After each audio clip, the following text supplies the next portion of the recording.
अनंत सिंह जब मोकामा में पहुंचे तब भौकाल जो है वो वहां पर देखने को मिला। इस कड़ी में आपको बताएं तो अनंत सिंह के साथ साथ अशोक चौधरी जो है वो भी वहां पर दिखाई दिए।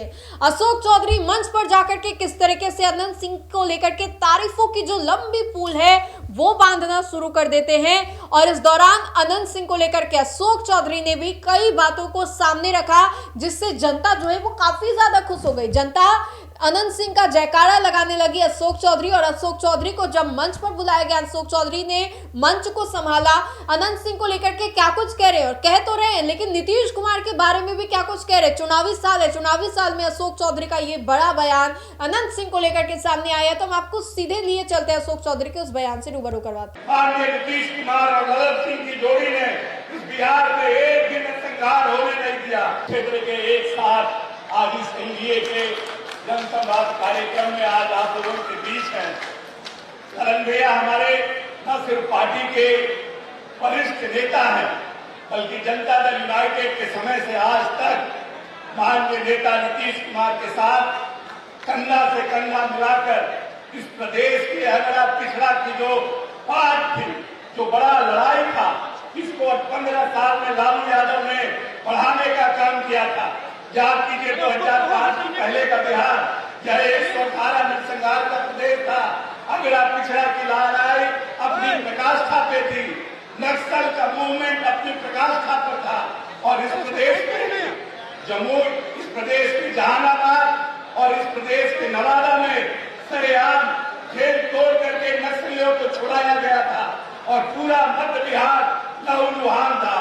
और हर समय जब जब हिंदू मुस्लिम का झगड़ा होता था, लेकिन 20 वर्ष में माननीय नीतीश कुमार और अनंत सिंह की जोड़ी ने इस बिहार में एक दिन संघार होने नहीं दिया, एक भी अगला पिछड़ा की लड़ाई होने नहीं दी, एक भी इस प्रदेश में कहीं भी हिंदू मुस्लिम का झगड़ा नहीं हुआ।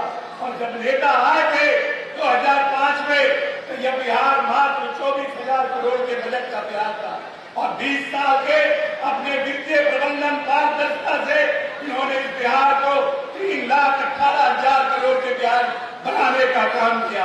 और इस 3,18,000 करोड़ में जो लंबे समय तक लोग हाशिए पर पड़े थे, जो आर्थिक, सामाजिक और राजनीतिक रूप से पिछले पायदान पर पड़े थे, इन दोनों की जोड़ी ने उनको उठाने का काम किया।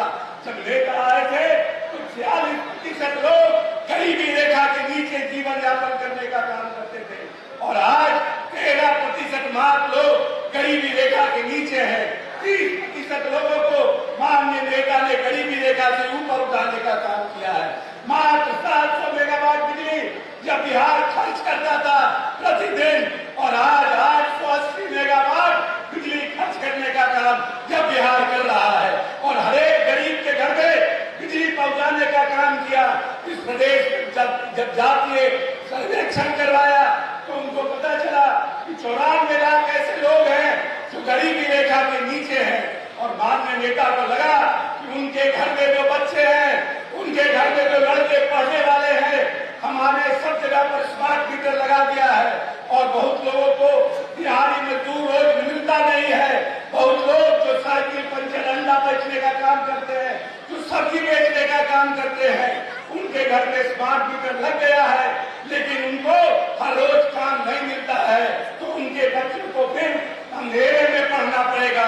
और नेता ने, माननीय नेता अनंत सिंह के साथ बातचीत करके 125 यूनिट बिजली आने वाले गरीबों के भविष्य के लिए इस प्रदेश में माफ करने का काम किया।